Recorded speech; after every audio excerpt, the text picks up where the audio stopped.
কেউ কমাবে না। আপনার কাছে যাচ্ছে কেন? আপনার কাছে 10 টাকার কাছে ক্ষমতা আছে বলে আপনার কাছে আছে।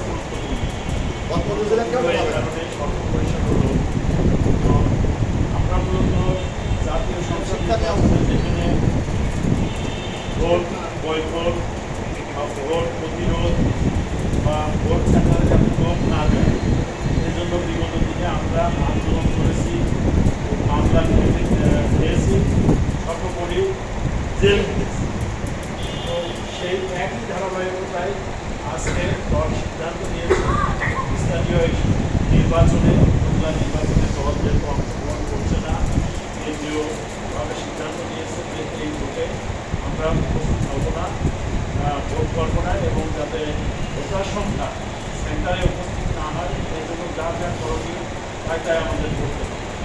ইতিমধ্যে আপনারা লক্ষ্য করেছেন যে হরিণাকুণ্ডু বাস্তবতায় আমাদের দুজন দলীয় নেতাকে ইতিমধ্যে সাংগঠনিকভাবে কেন্দ্রীয়ভাবে তাদেরকে বহিষ্কার করা হয়েছে। এই দুই নেতা অনেকের সাথে ব্যক্তিগতভাবে অনেক ভালো সম্পর্ক। আজকের অনুষ্ঠানে সম্মানিত প্রধানমন্ত্রীর সাথে আমি মনে করি ব্যক্তিগতভাবে বেশি ভালো সম্পর্ক, সাথে সাথে আমাদের সাথে সম্পর্ক।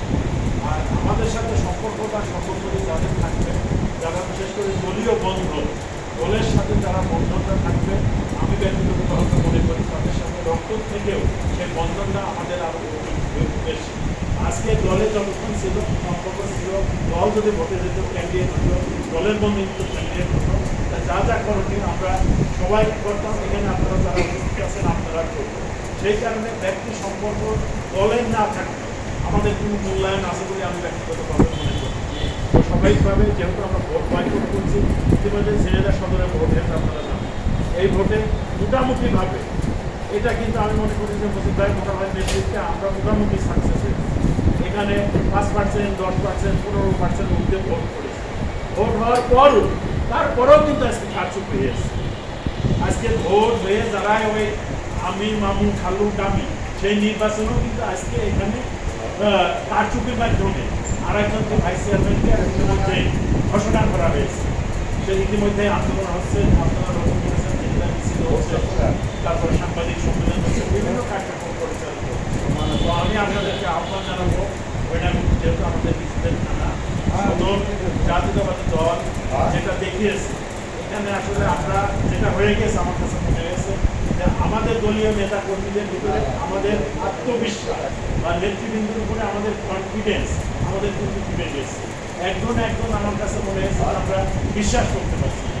আর বিশ্বাস যখনই না করতে পারি তখনই কিন্তু দলের স্বাভাবিকভাবে দলের অবস্থা কিন্তু খারাপ হয়। সেই কারণে আমি প্রথমেই বলেছি যে দল একটা আলাদা অতীত আমাদের বন্ধন, এই বন্ধনের কথা মনে রেখে এখনো যদি বিচ্ছিন্নভাবে কেউ যদি এদিক ওদিক বা টুপাইস খেয়ে এদিক ওদিক কার্যক্রম পরিচালিত করে, সেগুলো আমাদের প্রাথমিক যেটা অবস্থায় একটা কর্মী কিন্তু তাৎক্ষণিকভাবে বাদ দিয়ে দিকে দিয়ে আসে। বাদ দেওয়ার আগে তারা যদি বুঝিয়ে বাবা তুমি যা খেয়েছো এভাবেও যদি বলটারে এক জায়গায় রাখা যায় আমি মনে করি এখানে যারা ইউনিয়ন বিএনপির প্রেসিডেন্ট সেক্রেটারি আপনারা আছেন, আপনারা অত্যন্ত দক্ষ এবং আপনাদের দক্ষ নেতৃত্বের কারণে আমার মনে হয় যে কার্যক্রম জাতীয়তাবাদী দল কেন্দ্রীয় নির্বাহী কমিটি চাচ্ছে, জেলা বিএনপি চাচ্ছে, থানা বিএনপি চাচ্ছে, সর্বোপরি আপনারা ইউনিয়ন বিএনপি চাচ্ছে, এটা অবশ্যই আমরা সাকসেসফুল হবো। তো সবাইকে ধন্যবাদ। আসসালামু আলাইকুম।